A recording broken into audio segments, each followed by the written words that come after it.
रोज 15 दिवसाला पैसा खिशात येतो म्हणून नाईलाजाने हा धंदा करतोय. परंतु उत्पादन खर्चापेक्षा फार कमी पैसे दूध उत्पादकांना मिळत आहेत.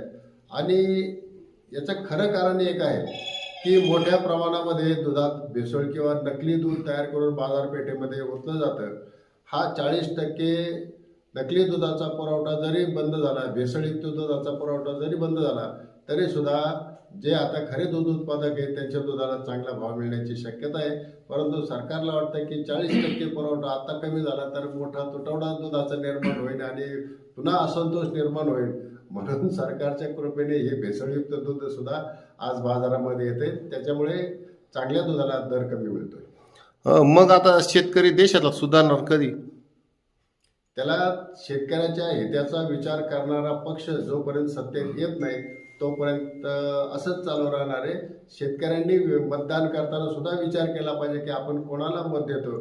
ज्या पक्षांनी आपल्याला आतापर्यंत लुटलेलं आहे पुन्हा त्यांनाच तुम्ही सत्तेत बसवणार असाल तर तुमची ही गरिबी कधीच हटणार नाही. गरिबी हटवायची असेल तर शेतकऱ्यांच्या हिताचा विचार करणारा पक्ष तुम्हाला सत्तेत आणावा लागेल. महाराष्ट्रातल्या विधानसभेमध्ये, दिल्लीच्या लोकसभेमध्ये शेतकऱ्याच्या हिताचा विचार करणारा पक्ष उमेदवार तुम्हाला निवडून द्यावे लागतील. याच्याशिवाय पर्याय नाही.